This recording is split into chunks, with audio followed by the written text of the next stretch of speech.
আসসালামু আলাইকুম। মনে করেন অন্ধকারের ভিতর আপনি আপনার রুমে ঢুকলেন অথবা সিঁড়ি দিয়ে চলাচল করছেন। আপনার উপস্থিতি টের পাওয়া মাত্রই সেখানে থাকা লাইটটি জ্বলতে শুরু করলো, অথবা আপনার প্রয়োজন মাফিক যে কোনো লোড অন হয়ে গেল। আবার আপনি চলে যাওয়ার পর সেই লোডটি নিজে থেকেই অটোমেটিকভাবে অফ হয়ে যাবে।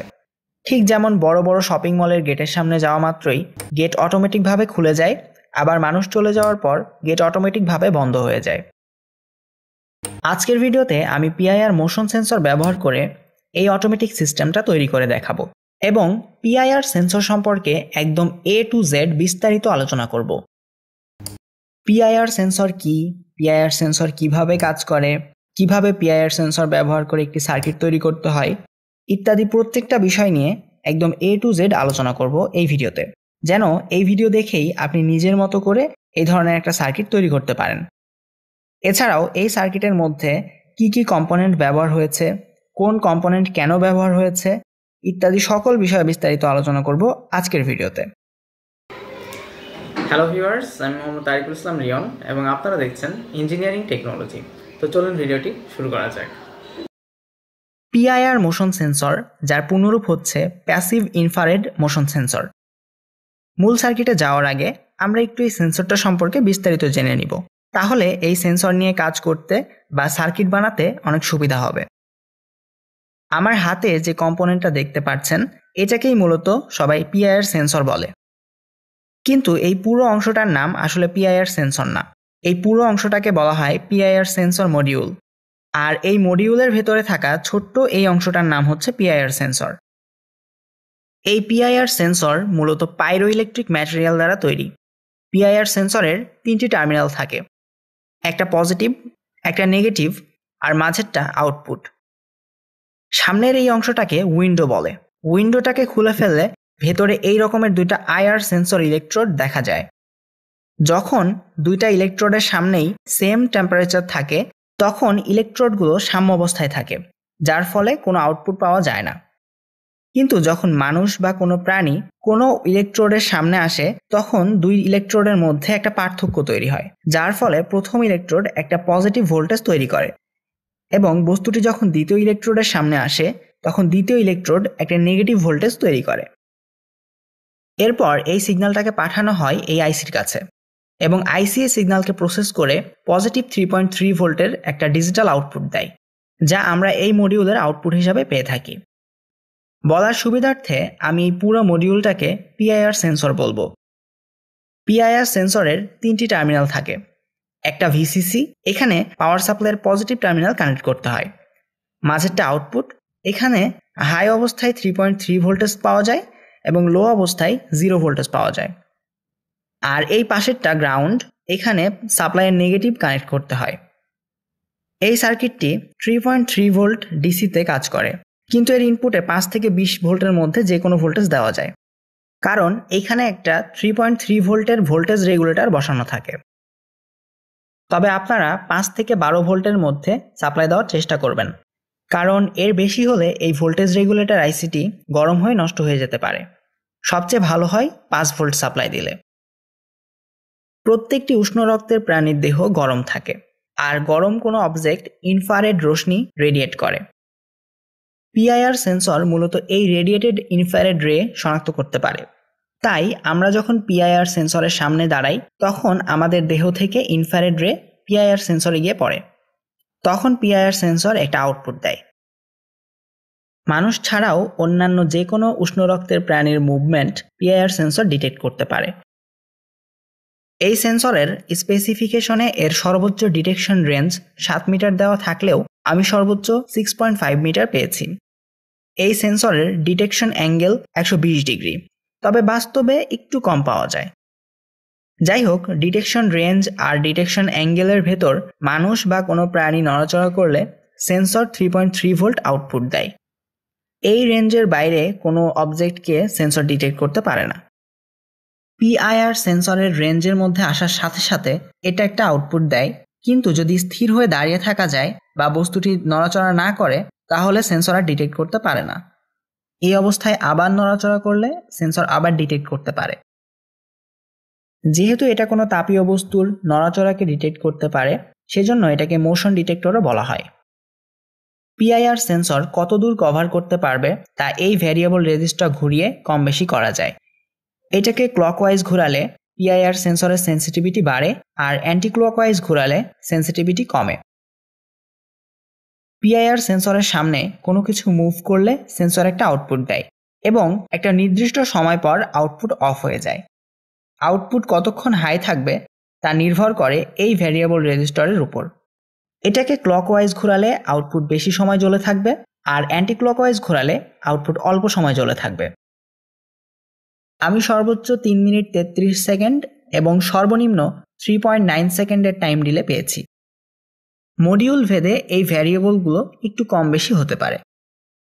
পিআইআর সেন্সরের উপর একটা লেন্স লাগানো থাকে, একে বলে ফ্রেশনেল লেন্স। এই লেন্স চারপাশ থেকে আসা আইআর সিগন্যালকে পিআইআর সেন্সরের উইন্ডোর উপর ফোকাস করে। লেন্সটা খুলে ফেলার পর আমি ডিটেকশন রেঞ্জ পেয়েছি 1 মিটারের একটু বেশি। এবার আসি সার্কিটের বিষয়ে। এই পিনটি ভিসিসি, এই পিনটি আউটপুট এবং এই পিনটি গ্রাউন্ড। ভিসিসি ও গ্রাউন্ডের সাথে যথাক্রমে ব্যাটারির পজিটিভ ও নেগেটিভ কানেক্ট করি। সেন্সরের আউটপুট পিনে মাত্র 3.3 ভোল্ট এবং অল্প কারেন্ট আসে, যা দিয়ে একটা এলইডি ছাড়া বড় কোনো লোড চালানো সম্ভব না। তাই এই লো সিগন্যালকে অ্যাম্প্লিফাই করার জন্য একে একটা এনপিএন ট্রানজিস্টরের বেজে কানেক্ট করতে হবে। এখানে একটা প্রশ্ন আসতে পারে যে আমি কেন এনপিএন ট্রানজিস্টর ব্যবহার করলাম, পিএনপি ট্রানজিস্টর কেন ব্যবহার করলাম না? পিএনপি ট্রানজিস্টরকে ট্রিগার করতে হলে এর বেজে একটা নেগেটিভ সিগন্যাল দিতে হয়, কিন্তু আমাদের সেন্সর থেকে যেহেতু পজিটিভ ভোল্টেজ আসছে, সেজন্য এখানে একটা এনপিএন ট্রানজিস্টর ব্যবহার করা হয়েছে, কারণ এনপিএন ট্রানজিস্টরের বেজে পজিটিভ সিগন্যাল দিতে হয়। আমি এখানে বিসি 547 এনপিএন ট্রানজিস্টর ব্যবহার করেছি। ট্রানজিস্টরের ইমিটারকে সরাসরি সাপ্লাইয়ের নেগেটিভের সাথে কানেক্ট করতে হবে এবং ট্রানজিস্টরের কালেক্টর এবং সাপ্লাইয়ের পজিটিভের মাঝে লোড কানেক্ট করতে হবে। লোডের পজিটিভ সাপ্লাইয়ের পজিটিভের সাথে এবং লোডের নেগেটিভ ট্রানজিস্টরের কালেক্টরের সাথে কানেক্ট করতে হবে। এখন সেন্সরের সামনে কোনো প্রাণী আসলে সেন্সর আউটপুট দিবে। কিন্তু এখন এই সার্কিটে দুইটা সমস্যা হচ্ছে। প্রথমত, সেন্সরের আউটপুট সরাসরি ট্রানজিস্টরের বেজে কানেক্ট করার কারণে ট্রানজিস্টর ওভার কারেন্ট ফ্লো হয়ে গরম হয়ে নষ্ট হয়ে যাবে। তাই বেজ কারেন্টকে লিমিট করার জন্য বেজে একটা 1 কিলো ওহমের রেজিস্টর ব্যবহার করতে হবে। আপনি চাইলে 1 থেকে 10 কিলো ওহমের মধ্যে যে কোনো ভ্যালুর একটা রেজিস্টর ব্যবহার করতে পারেন। দ্বিতীয় সমস্যা হচ্ছে আমরা এখানে হাই ভোল্টেজ বা বড় কোনো লোড চালাতে পারবো না। তাছাড়া এসি লোডও এভাবে চালানো যাবে না। তাই এই লোডের জায়গায় একটা 6 ভোল্টের রিলে ব্যবহার করতে হবে। এখন রিলের সাথে এসি বা ডিসি যে কোনো সাপ্লাই বা লোড ইউজ করা যাবে। এবার কোনো মানুষ বা প্রাণী পিআইআর মোশন সেন্সরের সামনে আসলে সেন্সর একটা আউটপুট দিবে। ট্রানজিস্টর সেই আউটপুটকে অ্যাম্প্লিফাই করে রিলে অন করে দিবে। তখন রিলে ট্রিগার করবে, যার ফলে আউটপুট লোডটি চলতে থাকবে এবং একটা নির্দিষ্ট সময় পর লোডটি অটোমেটিকভাবে অফ হয়ে যাবে। রিলে ইউজ করতে হলে রিলের প্যারালালে একটা ফ্লাইব্যাক ডায়োড ইউজ করা উচিত। এইখানে আপনাদের একটা বিষয় ক্লিয়ার করে রাখি, তা হলো এখানে ইনপুটের সাথে আউটপুটের সরাসরি কোনো কানেকশন নেই। ইনপুটে একটা 5 ভোল্ট ডিসি পাওয়ার সাপ্লাই ব্যবহার করা হয়েছে। আপনি চাইলে 5 ভোল্ট ডিসি পাওয়ার সাপ্লাই হিসাবে আমার মতো মোবাইলের চার্জার ব্যবহার করতে পারেন। আর আউটপুটে এসি অথবা ডিসি যে কোনো পাওয়ার অথবা লোড আপনি ব্যবহার করতে পারবেন। রিলের ভিডিওটা যদি আপনি দেখে থাকেন তাহলে এই বিষয়টা বুঝতে আপনার সুবিধা হবে। আমার এই কথা বলার অর্থ হচ্ছে ইনপুটে যে আমরা 5 ভোল্ট দিচ্ছি এটা কিন্তু আউটপুটে 220 ভোল্ট হিসাবে পাওয়া যাচ্ছে, বিষয়টা এমন না। আউটপুটের সাপ্লাইটা আলাদা, ইনপুটের সাপ্লাইটা আলাদা। তবে আপনার লোডটি যদি 5 ভোল্ট ডিসিতে চালানো যায় তাহলে আপনি এইখান থেকেও আউটপুটে সাপ্লাই দিতে পারবেন। যেমন এখানে একটা মোবাইলের চার্জার দিয়ে পিআইআর সেন্সর, রিলে এবং সেই সাথে আউটপুটটিও চলছে। তবে মনে রাখবেন ইনপুটে অবশ্যই 5 থেকে 12 ভোল্টের মধ্যে ডিসি পাওয়ার সাপ্লাই দিতে হবে এবং আউটপুটে এসি অথবা ডিসি আপনার ইচ্ছা মতো আপনি কানেক্ট করতে পারেন। পিআইআর সেন্সরের দুইটা মুড থাকে। একটা হচ্ছে রিপিটেবল ট্রিগার মুড, যেটাকে এইচ বা হাই দ্বারা প্রকাশ করা হয়, আর অপরটা হচ্ছে নন রিপিটেবল ট্রিগার মুড, যেটাকে এল বা লো দ্বারা প্রকাশ করা হয়। রিপিটেবল ট্রিগার মোডে সেন্সর কোনো অবজেক্টকে ডিটেক্ট করার পর বারবার ট্রিগার করতে থাকে। সেজন্য বস্তুটা যতক্ষণ নড়াচড়া করে সেন্সর ততক্ষণ আউটপুট দিতে থাকে। আর নন রিপিটেবল ট্রিগার মোডে কোনো অবজেক্ট সেন্সরের সামনে আসার পর সেন্সর একবারই ট্রিগার করে, এরপর বস্তুটি নড়াচড়া করলেও সেন্সর আর ট্রিগার করে না, যার ফলে আউটপুট পাওয়া যায় না। আবার একটা নির্দিষ্ট সময় পর সেন্সর ট্রিগার করে, যার ফলে আবার একটা আউটপুট পাওয়া যায়। এজন্য এই মোডটি খুব একটা ব্যবহার হয় না, সবচেয়ে বেশি ব্যবহার হয় রিপিটেবল ট্রিগার মোড। কিছু কিছু সেন্সরে এই মুড চেঞ্জ করার জন্য এই ধরনের একটা জাম্পার ইউজ করা হয়। জাম্পারযুক্ত সেন্সরের মুড সহজেই চেঞ্জ করা যায়, কিন্তু কিছু কিছু সেন্সরে এই জাম্পার কানেকশন থাকে না। এই সেন্সরগুলোতে মাঝের পিনটা সরাসরি এইচ পিনের সাথে কানেক্ট করা থাকে, অর্থাৎ ডিফল্টভাবেই সেন্সরটি রিপিটেবল ট্রিগার মোডে সেট করা থাকে। রিপিটেবল ট্রিগারের জন্য জাম্পারটি মাঝখানের পিন এবং এইচ পিনের সাথে কানেক্ট করতে হবে, আর নন রিপিটেবল ট্রিগারের জন্য জাম্পারটি মাঝখানের পিন আর এল পিনের সাথে কানেক্ট করতে হবে। মডিউলের গায়ে এক জায়গায় দুটো পয়েন্টারের কাছে RL এবং RT লেখা থাকে। RL এর মানে হচ্ছে এখানে একটা LDR কানেক্ট করা যাবে।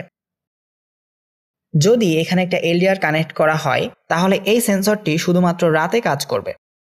রাতে যখন কোনো মানুষ এই সেন্সরের রেঞ্জের মধ্যে আসবে তখন সেন্সর একটা আউটপুট দিবে, আবার মানুষ চলে যাওয়ার পর আউটপুটটি বন্ধ হয়ে যাবে, কিন্তু দিনের বেলায় সেন্সর কাজ করবে না।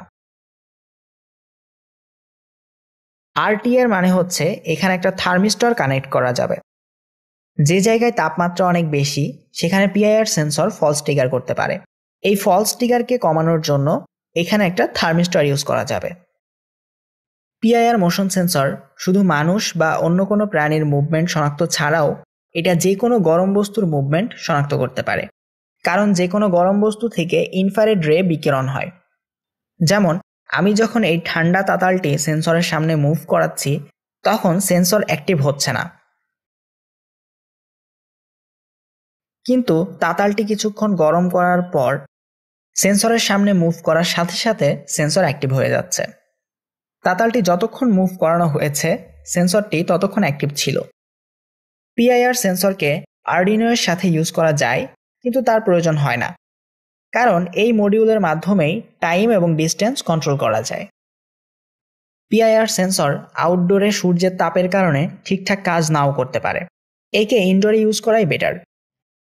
এতক্ষণ এই ভিডিওতে বিভিন্ন ইলেকট্রনিক্স কম্পোনেন্টের কথা বলা হয়েছে। আপনারা যদি এই কম্পোনেন্টগুলোকে ভালোভাবে না বোঝেন তাহলে নিজে নিজে প্রজেক্ট ডিজাইন করতে পারবেন না। তাই যদি এই কম্পোনেন্টগুলোর কাজ ভালোভাবে বুঝতে চান তাহলে আমার এই ভিডিওগুলো দেখতে পারেন।